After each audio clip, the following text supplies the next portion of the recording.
কবি সুকুমার রায়ের লেখা ছড়াগুলির মূল আকর্ষণ হলো হাস্যরস ও অদ্ভুত কাল্পনিক চরিত্র। তিনি হাসির ছলে আমাদের নানান শিক্ষামূলক বার্তা দিয়ে গেছেন।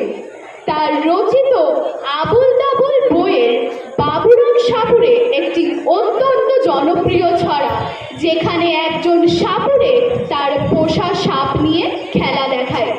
যে সাপের চোখ নেই, শিং নেই, নখ নেই, তারা ছোটে না, হাঁটে না, কাউকে কাটে না, মারামারিও করে না, ফোঁসফাঁসও করে না, শুধু দুধ ভাত খায়।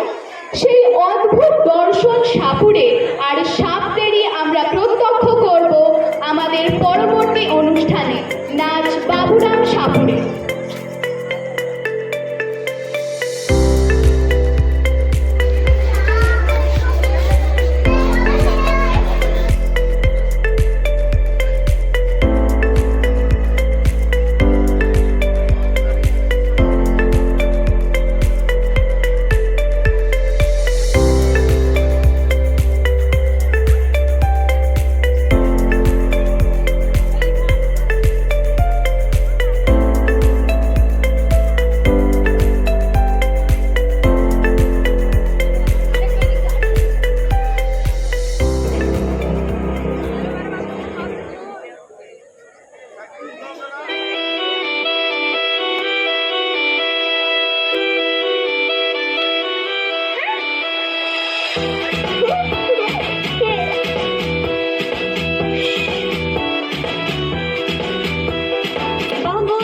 সাপুড়ে কোথা যাস বাপুরে, আই বাবা দেখে যা, দুটো সাপ রেখে যা।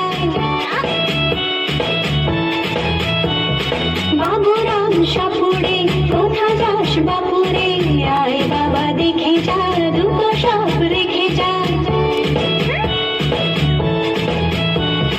যে সাপের চোখ নেই, শিং নেই, নখ নেই, যে সাপের চোখ নেই, শিং নেই, নখ নেই, ছোটে নাকি হাঁটে না, কাউকে যে কাটে না, ছোটে নাকি হাঁটে না, কাউকে যে কাটে না।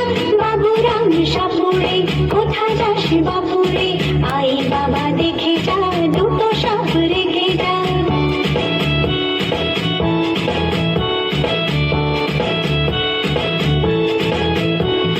করে না সে ফুসফাস, মারে না কো ধুস ধাস, করে না সে ফুসফাস, মারে না কো ধুস ধাস। নেই কোনো উৎপাত, খাই শুধু দুধ ভাত, নেই কোনো উৎপাত, খাই শুধু দুধ ভাত। সেই সাপ জ্যান্ত গোটা দুই অন্ত, সেই সাপ জ্যান্ত গোটা দুই অন্ত, তেড়ে মেরে ডান্ডা করে দেব ঠান্ডা। বাবুরাম সাপুড়ে কোথা যাস বাপুরে, আই বাবা দেখে যা, দুটো সাপ রেখে যা। বাবুরাম সাপুড়ে কোথা যাস বাপুরে, আই বাবা দেখে যা, দুটো সাপ রেখে যা।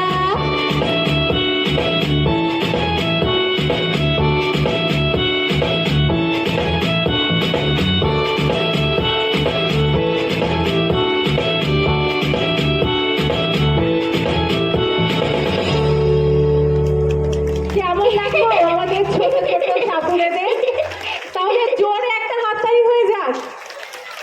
সাবাস সাবাস সাবাস ভাই, বেশ বেশ ভাই, খুব সুন্দর একটি উপস্থাপনা দেখে নিলাম।